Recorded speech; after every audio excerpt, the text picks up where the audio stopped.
Welcome back. It's Amy Scott Grant, your favorite spiritual ass kicker. Today I want to talk to you about your energy signature. What? Is that like when you sign your name with your finger in the air? No, it's like it is. We leave our energy everywhere. Did you know that? You must know that, right?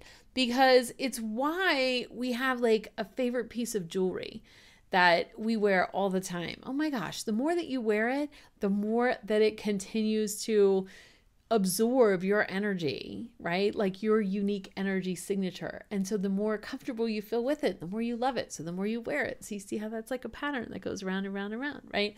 And when we go places, I mean, it makes sense that if we leave our energy, little bits of us, little bits of our energy, every place that we go, doesn't it make sense that when other people come into your space, they're leaving bits of their energy too, right? Haven't you ever had like a really negative or toxic person come into your home and you just feel like after they leave, like you can't wait to just, I don't know, spray the room with room spray or open the windows or sage, smudge, light a candle, right? Like you just, yeah, because we leave our energy everywhere we go. So I will tell you, when you have spiritual tools, I mean like tangible tools like pendulums, dowsing rods, you know, tarot cards, oracle cards, all of that kind of stuff, crystal wands, when you have those things, be very mindful before you let someone else use them. Now, I'm don't, you know, you guys know me, right? I don't have like hard and fast rules. Always do this, never do this. No, like I give you suggestions and encourage you to like go try out what I'm saying. If it works for you, great. If it doesn't, well, move on to the next one, right? So I'm not going to say, some people will tell you should never let anyone else use your pendulum.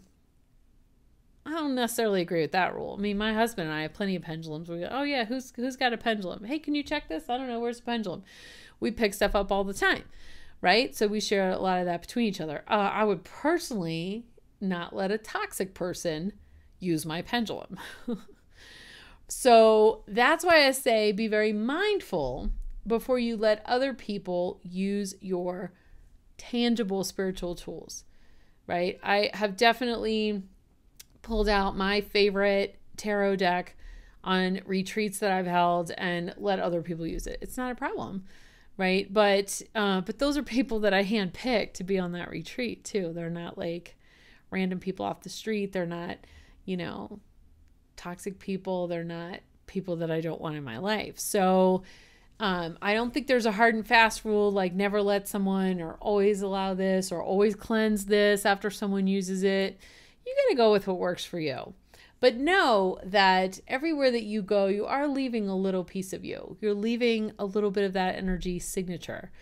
And if you remember that, I think it makes it easier to be happy where you are, right? Because you want to leave positive traces of yourself, not, you know, the super horrible bad day that you had or whatever. And you could clean that up if you did leave that, you know, if you went to the doctor's office and they forgot that you had an appointment or they screwed up the time or you had to wait 2 hours and you just pitched a little fit. I mean, we've all been there, right? Everybody's had bad days, but you can clean up that energy. You don't need to leave those negative bits of you there. By the way, if you ever felt really uncomfortable in a doctor's office waiting room, or I can tell you where I really feel it is hospital rooms, it's because if you think about the mood and the energy that people are in when they're in a hospital room, they're sick, they don't feel good, they're worried, they're concerned, they've got like massive billing coming, they know that. It's a lot of stuff. They're not leaving the best of themselves in that room. So if you go in a space and you're like, oh, I do not like this space in here, but you have to be in there. You can't just, right? I mean, you get the hospital room they give you. You don't go, this one feels gross, I want a different one. No, that doesn't happen.